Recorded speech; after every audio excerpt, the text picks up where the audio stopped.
When you come here, you start from zero. He's a licensed special ed teacher with passion for mental health. We can do all these investments, but if we don't have strong communities, all these things will go into waste. Yes, US-based Gilbert Gitau gives us insights of what life is like for the boy child abroad. Everyone who comes in America, they expect that there's a lot of money. Plus, more on his 19-year journey working in America's education system. Oh, working environment is very good here.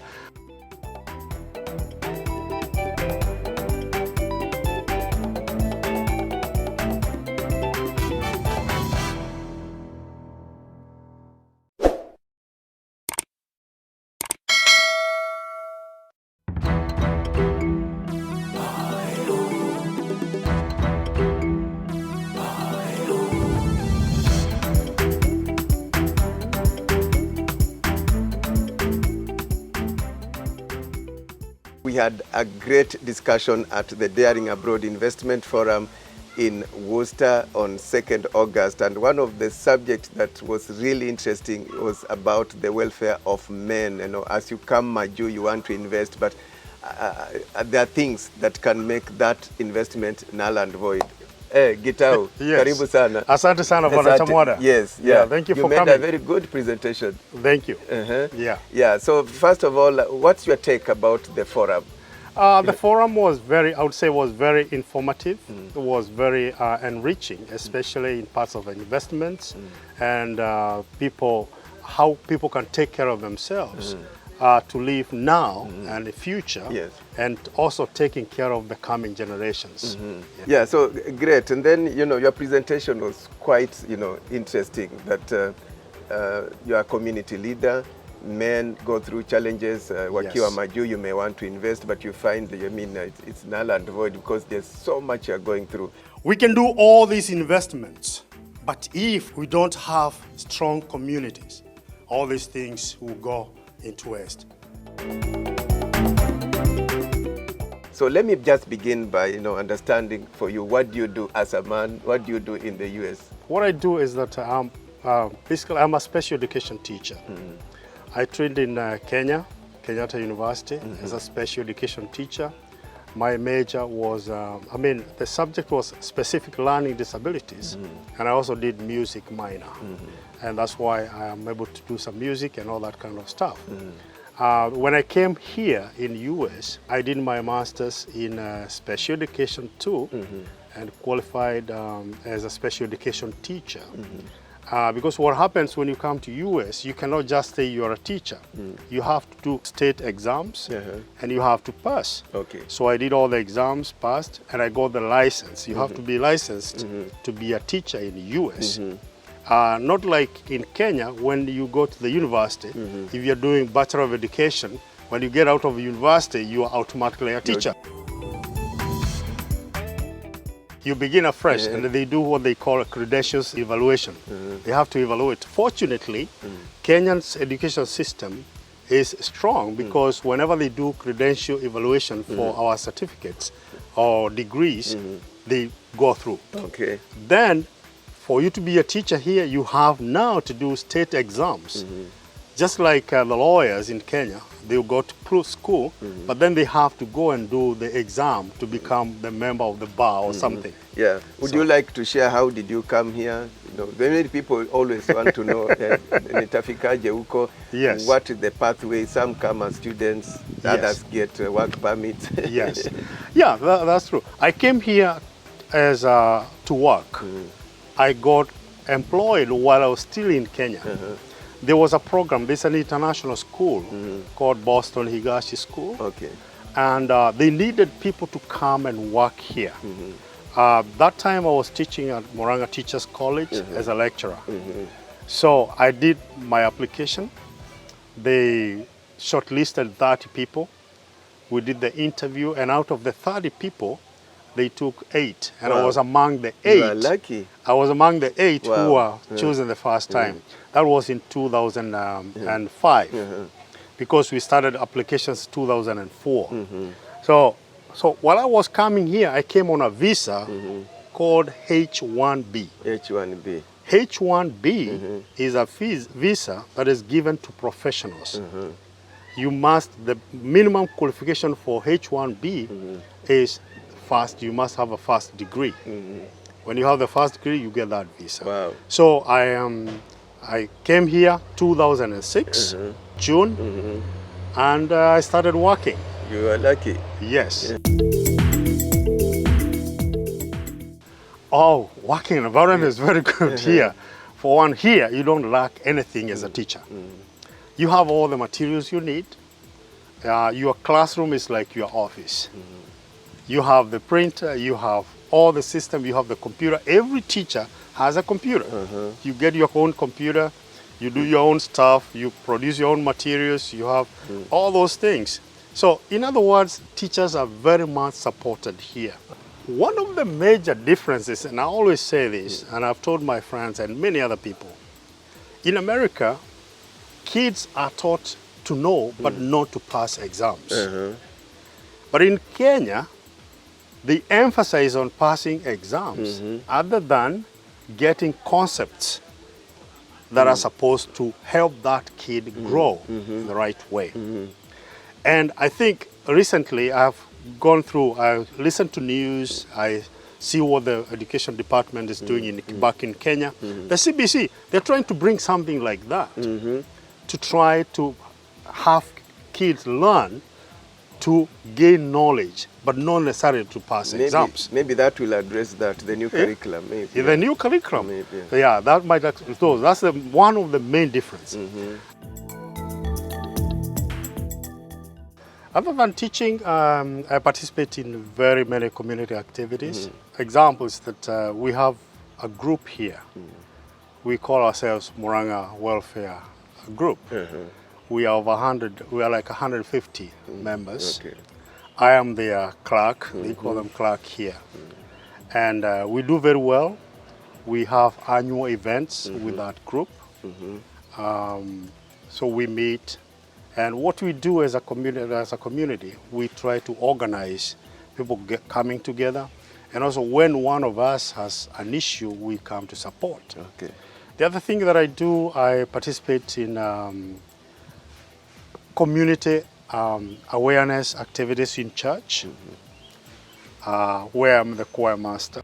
Ni tabibu wa karibu, tabibu wa ajabu. And your pet subject, as we presented at the forum, is the welfare of men. Yes. You said men in the US, Maju generally, are vulnerable. Why? When men come here, and as I said in the forum, a man culturally in our society, and even religiously, men are supposed to be the head of the household.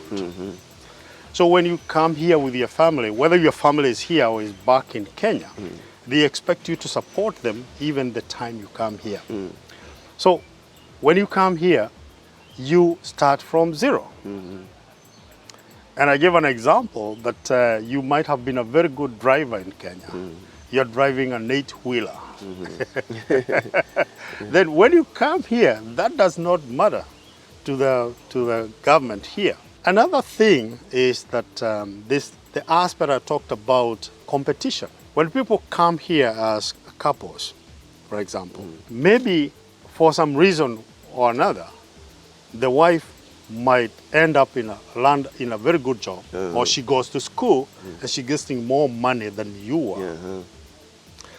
And because we know that you are supposed to be the hand of the household, you have to work so hard to make up too much. Too much. So you might find that you are working almost 24 hours. What does that do? It denies you people time. Denies you people time, denies you recreation time, and that leads to isolation. So most of the time you find that when you're not working, you're in your house, either you're sleeping or you're alone, because you're waiting for the next maybe 2 hours, you want to go to work. So that isolation itself now can lead to mental health. It can lead to mental health. Challenges. Mental challenges. The system here is very particular with women and children because they consider them vulnerable, but men are also vulnerable in terms of laws and all that.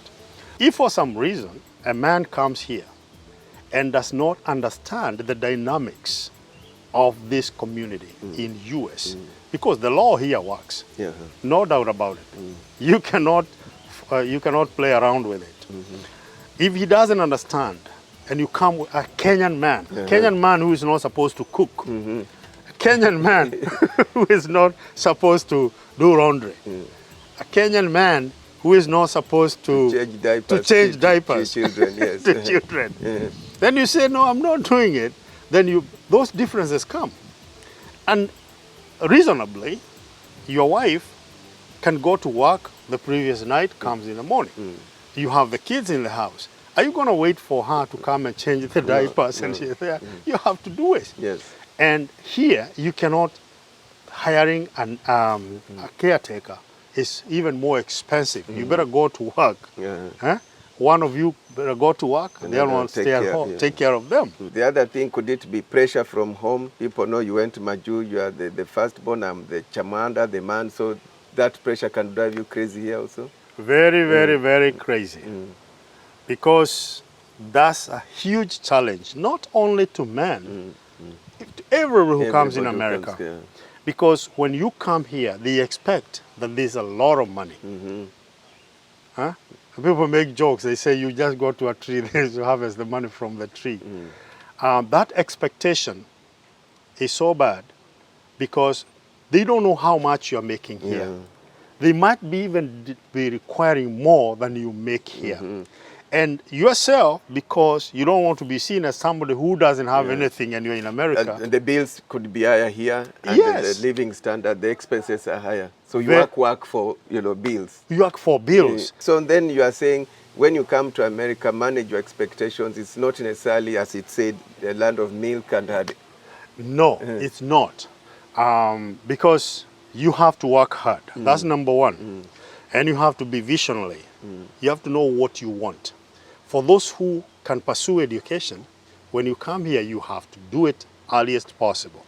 Because as you get going, sometimes you're overtaken by events. Then you have to know what it requires for you to survive in this system. And this is very important, don't always look to please people back home that you want to give money so that please them. No, just do what you can because they're also doing their things. One of the things that men are lacking right now, and I was to talk about it in the forum, is that men have not been able to bring themselves together, to group, as community. Like here in my place now, we'll call, well, let's come here, 20 men, 30 men, coming together, discussing their problems. Women come into groups, Chams, and discuss their problems. They do. Women, they have groups, they go, they shogia mwana, you know what the shogia mwana is?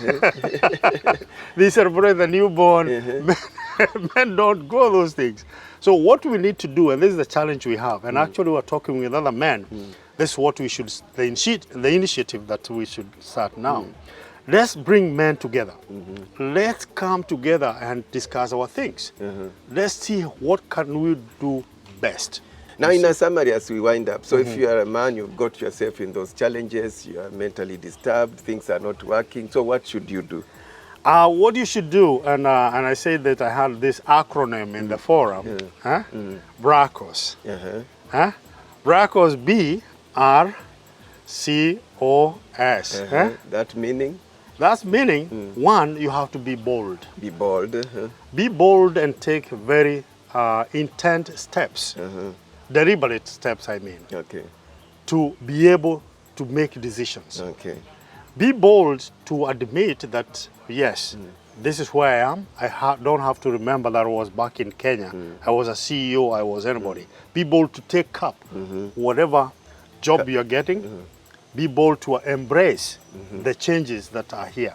Number two, you be resilient. Resilient. Because what happens is that it's you who have come here. You still have the same intelligence. Yes. You are the same guy. So what you need is to know the circumstances around that time. Then next? It's Third? The third is BRAOS, right? We're at A. Yes. Then you have to be very aspirational.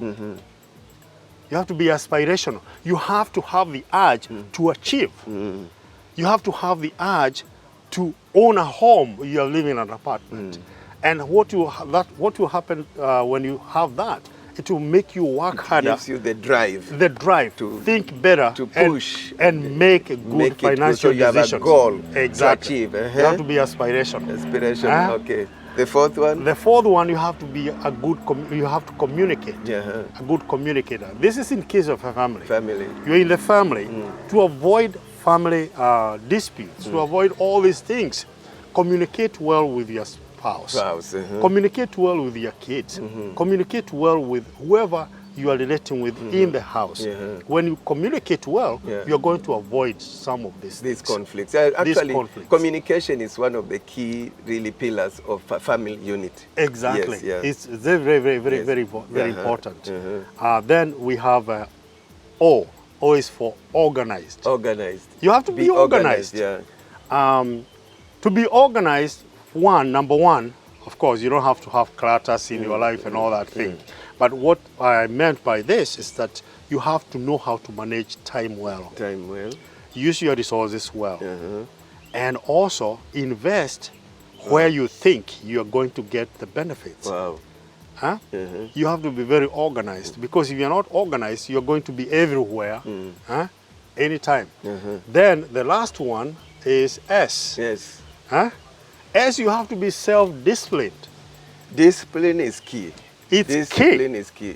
You have to be self-disciplined, because you can make all these decisions. You can have all these strategies or goals, but if you don't have self-discipline to make sure that whatever goal you have set, you have achieved it, then you do nothing. Very, very interesting insights there, Gitau. We really appreciate it. For you, what's in the future? What's next? When you retire, are you here to stay? Will you go back to Kenya? What next? I was born in Muranga, early around Keno. My dream is to go back home. And now that I can be able to go back home and stay even for 2-3 years, then come back here. This home where we are now, it's a family home. I have 3 kids. Our firstborn is a nurse and a social worker. The secondborn has done psychology. And the thirdborn is a physician, PA. That's they call him the boy. The boy is a physician. He's a physician. So he just graduated last month. Wow. Well done. So back to the kids. We need to let them know you can live in America, but it's also good to have another place where you can go and vacation. If you go to vacation in Kenya, that's good. And it's also good for our country, because that will be a tourism income for our country. So I would urge parents to encourage their kids, although they are living here, let them know that they have another place very good that they can go and live in Kenya. Imbeni malaika, sifa za Yesu Bwana, pweke limetukuka, jina lake Yesu. Imbeni malaika, sifa za Yesu Bwana, pweke limetukuka, jina lake Yesu.